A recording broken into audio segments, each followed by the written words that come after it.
you think you come straight back in as the man in possession?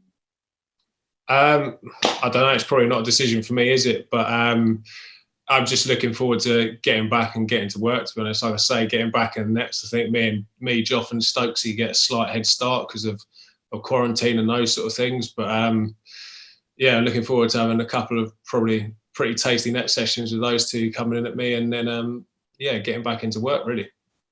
Did you manage to see much of the Sri Lanka series? How did you think the openers went in your absence? I didn't. On the timings that my child was giving me, I saw more of actually the India-Australia series than our series, because I was getting up and then going and doing my own training back at home. So I missed a fair bit of it, but obviously caught like a little bit back at the ends and highlights and those sort of things. And yeah, it looks like the boys put in a pretty steady performance. So it was good to see.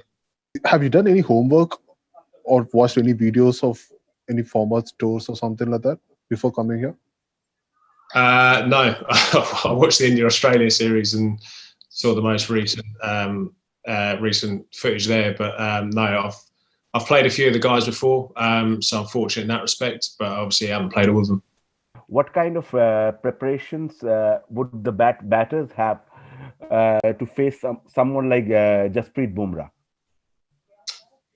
Well, he's quite a hard man to prepare for, isn't he?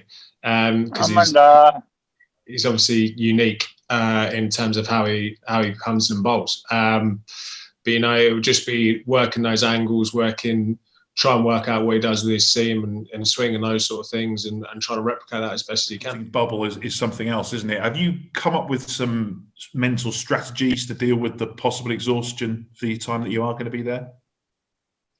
Yeah, I don't think it will be sort of exhaustion from the bubble in my respect. I think it would just be, you know, proactively doing things outside of the game.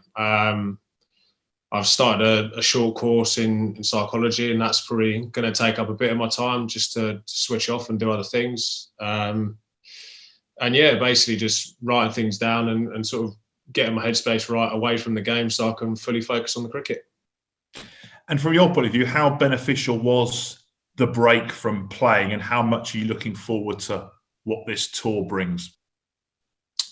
Yeah, obviously I jumped back in with Surrey straight after the England summer. You know, we had a decent 2020 run there, so it was good fun just to, you know, hack a few with the white ball and not worry about the red ball as much. And then, yeah, just the break and sort of refreshment and new perspective that probably fatherhood brings. It's just been a nice bit of time to have at home and spend with the wife, and then come back and be ready to go now.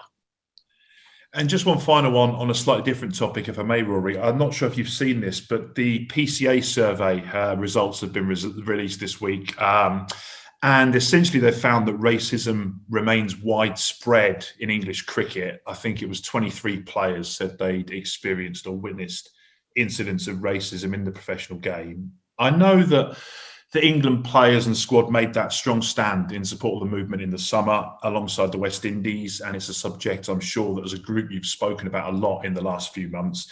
How important is it that we continue to keep that subject in the media, the spotlight on it, and also continue to push for change in the game?